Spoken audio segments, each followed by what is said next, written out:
All right, today we are unboxing this Power XL air fryer.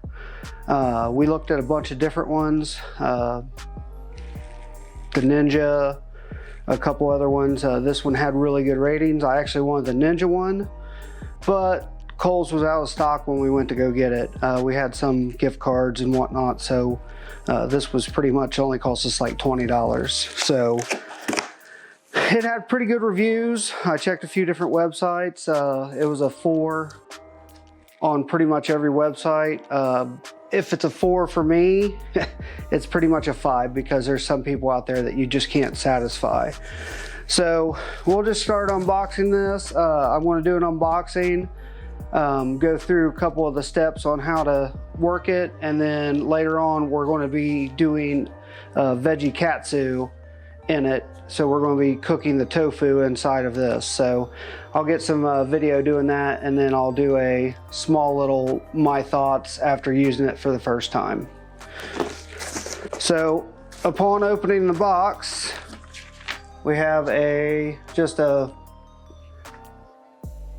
I don't know, it's nothing really, but here are the instructions. There's a recipe book in here, owner's manual.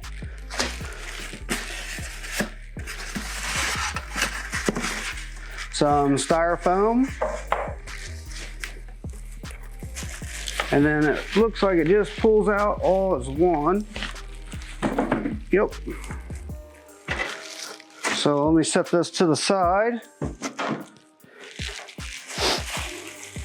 So the packaging has another piece of styrofoam on the bottom, so it's really not going to go anywhere because it's kind of built for the shape of this.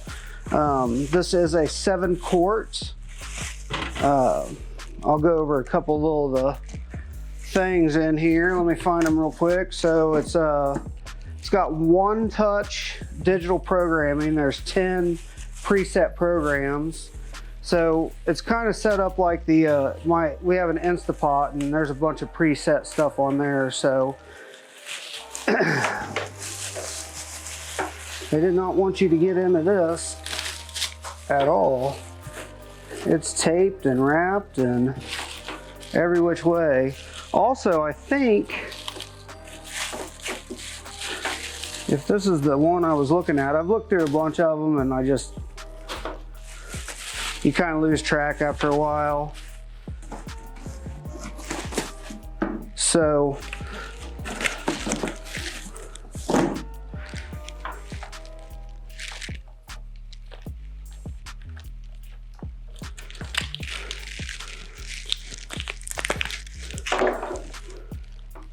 one we looked at, actually the cord would shove back up in underneath, which is nice.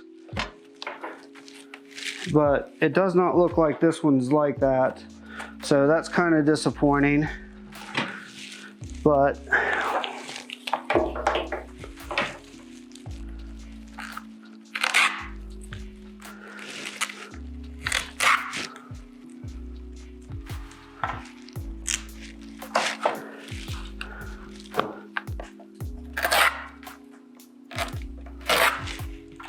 some sticky tape.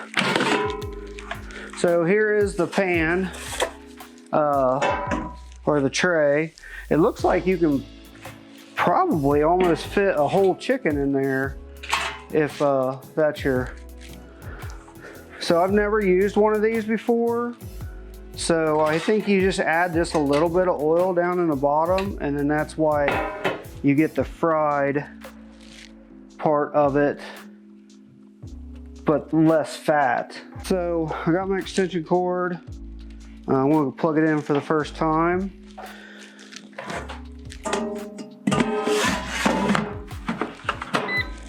So once you put the tray in, it looks like it comes on.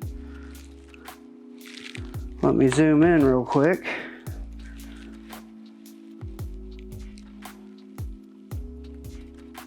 Whoa. All right, there we go. So there's a power button, and then it has all kinds of different settings for fries, meat, cheesecake it looks like, fish, shrimp, chicken, steak, and pizza. And then there's some other different settings. I don't know what this fruit is. I think it might be you could use this as a dehydrator also. So I want to turn this off. Oh, that actually started. So it's actually pretty quiet.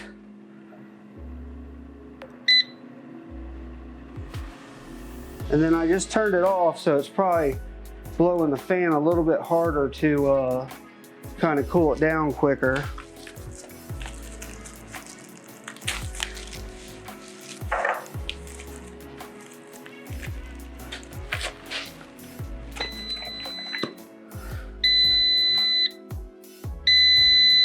I don't know if you guys can hear that or not, but that is really, really loud. So take your microwave and amp it up by about 100. So it comes with a recipe book, mozzarella sticks. It gives you a step-by-step how to turn it on and run it for the first time. Cook fish sticks. Ooh, spring rolls, croissants. A friend of mine actually got one of these, and the first thing she did in them was cinnamon rolls, so I'm kind of excited about that. So the owner's manual, just a quick start guide on the back, step 1, 2, 3, and 4, and 5. They're pretty much showing fries. So we actually get a order in off DoorDash from a local place called Bourbon Kitchen, and they have awesome sweet potato fries. And those sweet potato fries are always soggy by the time they get here. So this is one of the reasons we really wanted this, so that we could take those sweet potato fries, throw them in here for 5 minutes, crisp them back up so they're nice and warm and ready to go. But I'm excited to use this, and like I said, tonight we're going to be doing veggie katsu, and I'll get some video of that and see how it works for that. So when you're making tofu, you have to get all the excess water out of it, just so it can cook up better. So instead of buying like a tofu press or anything like that, this is my low buck thing. So I just set my tofu there, paper towel on top, pan of water, and I just sit it there, and then it just naturally lets it press. So quick tip, I guess, if you are in a pinch and you just want to do it this way. So I'll let that sit on there a couple minutes. I'll drain the excess water, and I'll do it again for a couple more minutes, and then I'll get the air fryer out and we'll check it out. All right, I was reading this and it said to go ahead and run it for like 5 to 10 minutes and then wipe it off with a warm, wet cloth, just to burn off any oils that's used in the manufacturing process or anything. So here in about 4 more minutes, I'll take this off and then get ready to use it for the first time. So the tofu's all cut up. I have a flour, cornflakes, and we'll put an egg in there, and then we'll cook them up here in a second.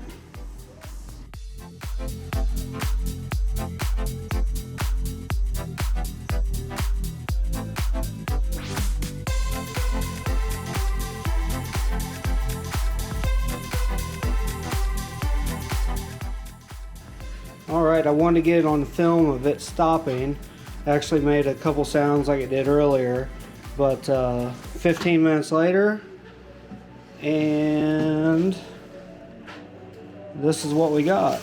You can hear the crispiness of the tofu, so hopefully it crisps up real nice. I'll let you know when I put this video together how it sounds or how it tastes, you know. So if you are thinking about getting an air fryer, get one. We've used this a couple times already and we absolutely love it. We made some cauliflower tots and this veggie katsu. The house didn't get heated up from the oven, and pretty much this is instant heat. So go get you one. You will not be disappointed. Hopefully you found this review very helpful. Please consider liking and subscribing for more videos like this.